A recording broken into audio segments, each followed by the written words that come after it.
to endure. Father Bernard Kennedy was ordained on this day back in 1938. During his half-century as a priest in the Hunter, he has worked in parishes from Murrurundi to Newcastle.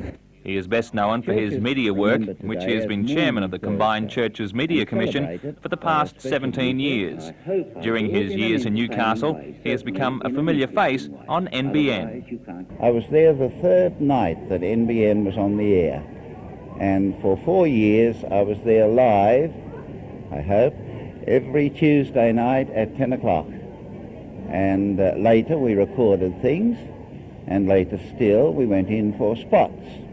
And they haven't finished yet. I'm going to do 3 for Easter this year, commercial for Kennedy for Easter program. Next year he turns 75. You have to retire. Yes. What are you looking forward to that? Yes, I am, really, because I founded a library out at Lambton, a Christian library, a free lending library. And I hope to take that to a more central position in Hamilton, the centre of Newcastle, and I shall go promoting that library. I may also do a little more work in the media. Thank you. The director of the religious broadcast said, "What about television?" I said, "I've hardly seen it." And he said, "Well, can you see it?" He said, "Next Sunday night." Newcastle had never beaten the strong Penrith team, which is regarded as one of the top 2 sides in the statewide comp. From the opening whistle, the pace of the game was frantic, with both sides wanting to score an early goal. Penrith scored the game's only goal 5 minutes into the game when John Bradley found the back of the net. Penrith was unlucky not to score again midway through the first half when there was a scramble in the goal mouth. After that, Newcastle got on top of Penrith, but to no avail, as any chance the locals had of scoring was stopped by solid defence from the visitors. Only 2 minutes into the second half, Penrith's Jim McBreen was sent off for striking. Newcastle had the opportunity to beat the highly fancied visitors while they were a man down, but couldn't take advantage of the scoring opportunities.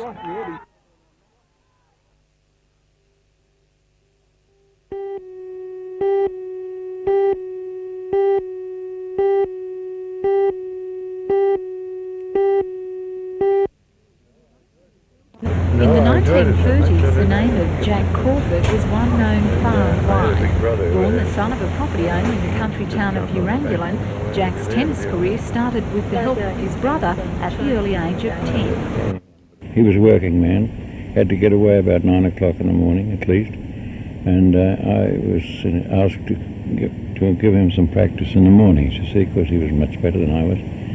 But after a few months I started to beat him, which surprised him and it surprised me too. Very happy to have Jack the won his opportunity first to Australian express to junior the people title in of Australia 1926 my delight and in having remained been champion for the successful in the next singles 4 championship at years. Wimbledon. His greatest victory feel was defeating honoured. Ellsworth Vines at Wimbledon in 1933, and then going on to be the first foreigner to win the French singles title. And then in 1933, his track record Vines played includes Jack 4 times Crawford at the Australian final. singles champion, 4 times doubles champion and 3 times mixed champion, as well as many New South Wales and Victorian titles. Jack's tennis career ended after he suffered a mild heart attack. It's been nearly 30 years since the champ has swung a racket, but remembers all too well the style that made him one of Australia's greatest sporting heroes. Keen anticipation as to what the opponent was going to do, where he was going to hit the ball. I could start to move before the ball was actually struck, which was something worthwhile. Today, Jack celebrated his 80th birthday at the Allendale nursing home near Cessnock. Although an asthma sufferer from an early age, Jack says his favourite sport helped to ease the pain. But eventually it helped me because it helped me get rid of the asthma to some extent because of the exercise with the continual playing. I always felt better after a game of tennis, especially if I won. And that was often? Yeah, I did win quite a few. Okay, well...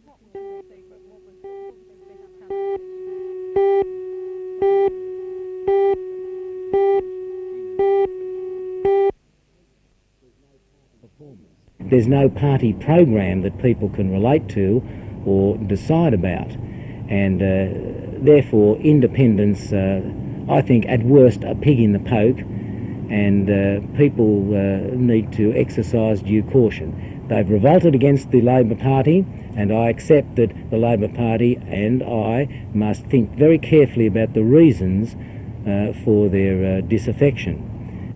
If they wish to be specific about what they don't like, then fine.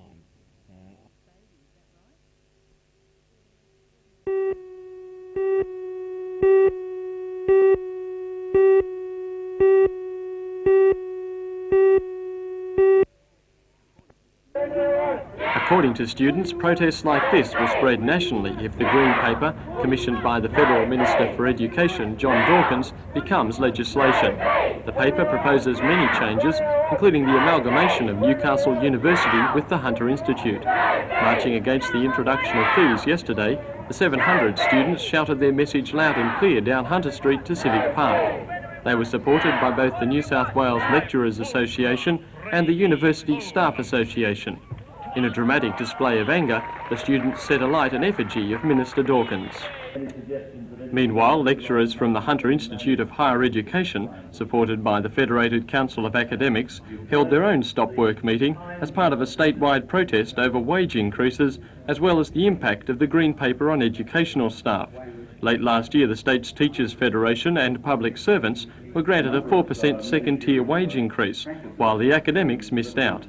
6 regional centres, including Newcastle, were linked by a landline to Sydney, where a motion for further industrial action, if negotiations between unions and employers aren't fruitful, was overwhelmingly supported across the state.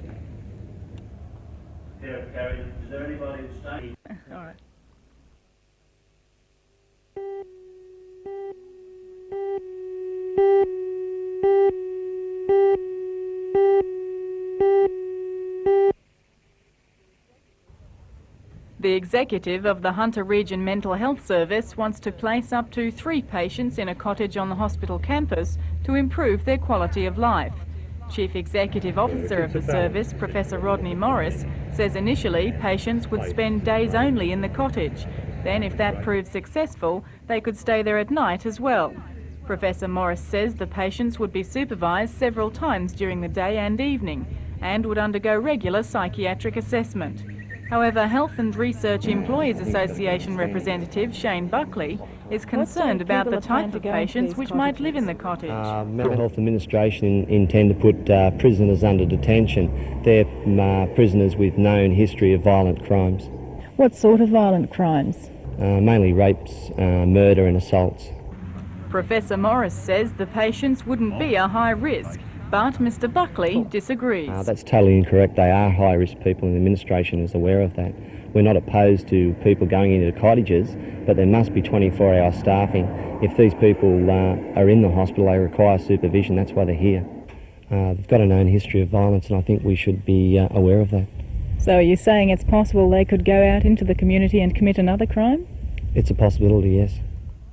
In response, Professor Morris says Mr Buckley isn't competent to say if patients are a high risk.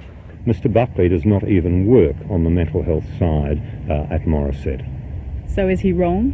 I believe he is wrong. He also claims the patients will be prisoners under detention. Is that true? As I've said, some of the people we would consider would be under the forensic section of the Mental Health Act. Some would not be. Some will be civilian patients. Does that mean then that former rapists, murderers and people who are in there for assault could be living in the cottages? They could be living in the cottages if we clinically assess them as now not being at risk. If they're not at risk, why then aren't they back in the community? Because we believe in some cases the pressures of living in the community might place them at risk. Professor Morris says if the risk associated with the patient changed, then the patient would be placed back into a ward situation. Despite the argument, he hopes a decision is made within the week and the cottage proposal is implemented as soon as possible. Have you ever looked at that area? With Michael, I've been to special...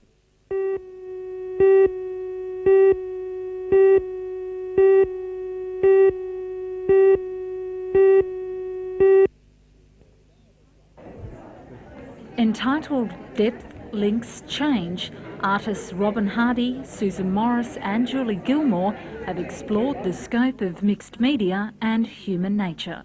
It is the work of three very individual people. The work is very different. Our techniques are very different.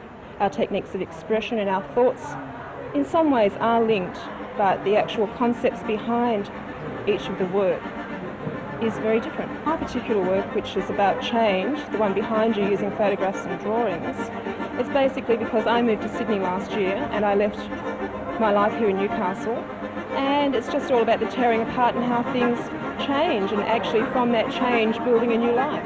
Susan Morris's is mainly about more seeing rather than looking, and so therefore people really need to see more deeply rather than what is just appearing on the surface.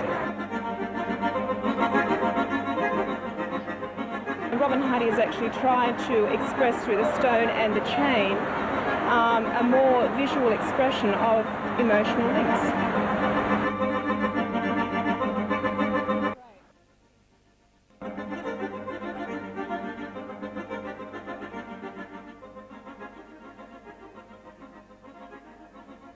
And killing us both.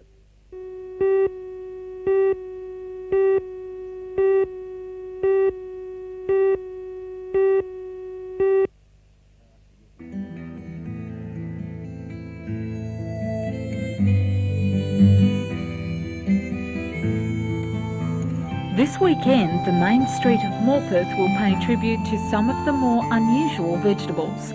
City slickers can walk down a country lane buying fresh produce and jars of homemade pickles and jams, while local craft and antique shops will keep their doors open. But the main attraction is two members of the pumpkin family, the Grammar, well known in the kitchens of pie makers, and the not so popular gourd.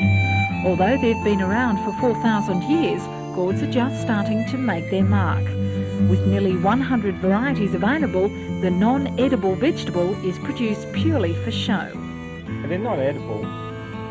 They're more ornamental. I mean, you can make a lot of things such as vases, polish them, decorate them, you can carve them, almost whatever you like. For the fussy customer, the smorgasbord of gourds is endless. Dried, bottled or watered, there's enough shapes and sizes to tempt any collector. In America, gourd lovers can become a member of the Gourd Society. Although such a group is yet to be formed here in Australia, organisers hope this weekend's festival at Morpeth will help make the humble vegetable a household name. It's good this weekend. There'll be another gourd festival here next year, and it'll be just astronomical next year, because I'm sending away for a lot of different seeds and different shapes and colours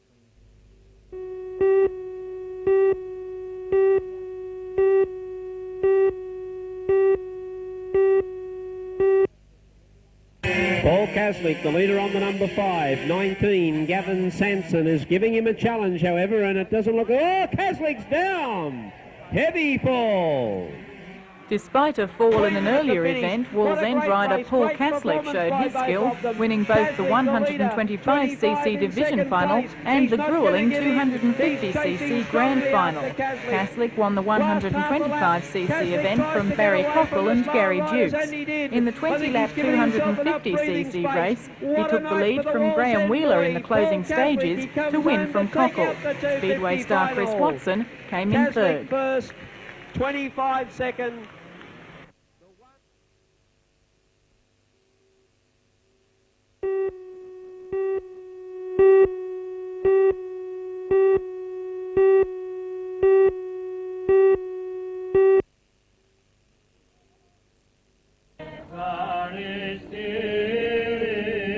Every year, the Greek community of Newcastle celebrates its country's National Day. March the 25th, 1821, marked the uprising against the Ottoman Empire, and today a commemorative service led by Father Nicholas Zurbas was held at the St Demetrius Church in Hamilton. After the service, local politicians and members of Newcastle's 6,000-strong Greek community laid wreaths before the cenotaph in memory of the lives that were lost in the fight for Greek independence.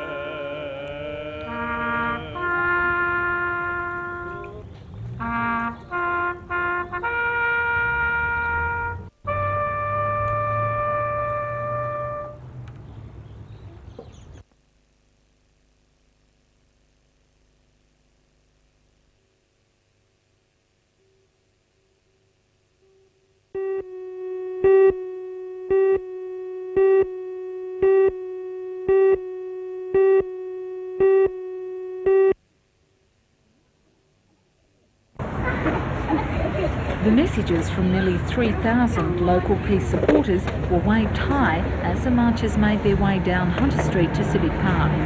Local Aborigines led the parade that represented supporters of the Newcastle Peace Forum, the Aboriginal Support Group, People for Nuclear Disarmament, Christians for Peace and the Nuclear Disarmament Party. With the theme of a just and free Australia in a nuclear-free Pacific, the message of world peace came close to home for some onlookers.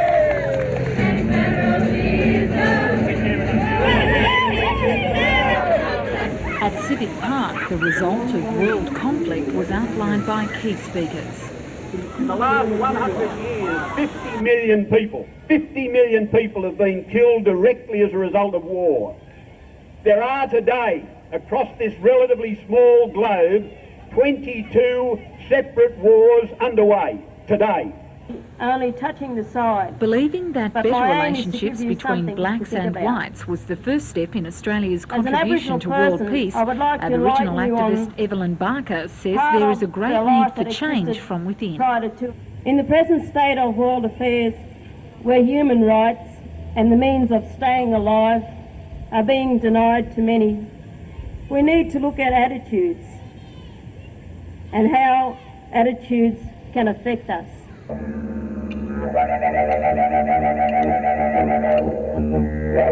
The Awabakal dance group performed before the crowd of thousands, helping to bridge the gap of understanding between cultures.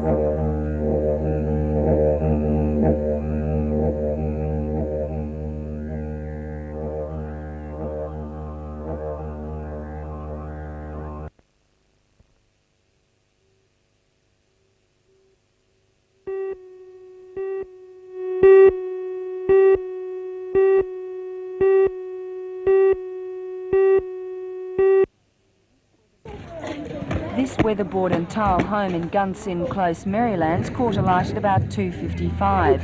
Firemen say a fault in the electrical system may have sparked the blaze. Extensive damage was done to the floor and joists of the house. A Datsun Stanza parked in the garage was also damaged in the blaze. Firemen estimate the damage bill will be between $20,000 and $30,000.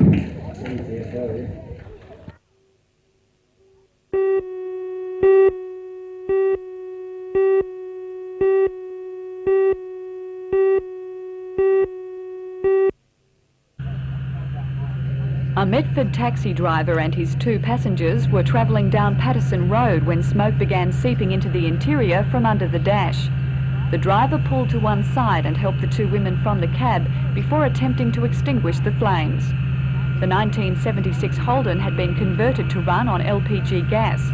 The boot housed a large cylinder and in case of leakage or an explosion, police cordoned off the area. Firemen doused the taxi while a mechanic sealed off the gas. Morpeth police say they suspect gas was not the cause of the fire. They blame an electrical fault. The Department of Industrial Relations will carry out an investigation tomorrow morning. Late this afternoon, the vehicle was towed to Morpeth Police Station.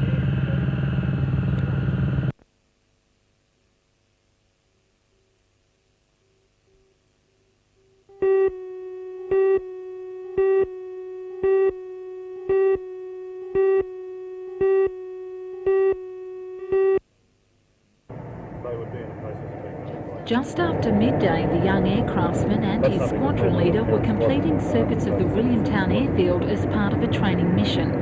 When the single-engine Windshield came down from 2,500 feet preparing to land, disaster struck. The aircraft plummeted to the ground, killing instantly 18-year-old Anthony McNeil and 31-year-old Paul Carter, both from No. 77 Squadron. It's the second Windshield the RAF has lost in less than a month. Another two-man crew was killed near Port Macquarie only a few weeks ago. An inquiry into the cause of both accidents is underway.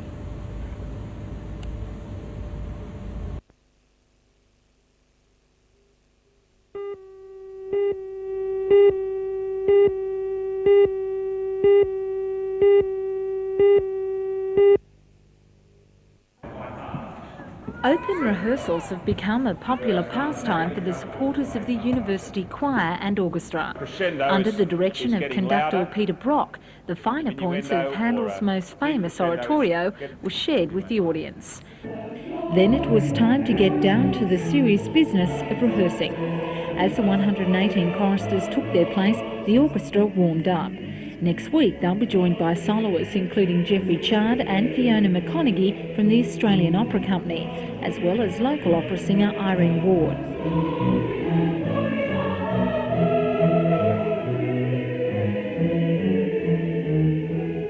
The Messiah was first performed in Dublin in 1742. The first part tells of the prophecies of Christ's coming, his birth and the promise of hope and salvation, while part 2 depicts the suffering and death of the Messiah.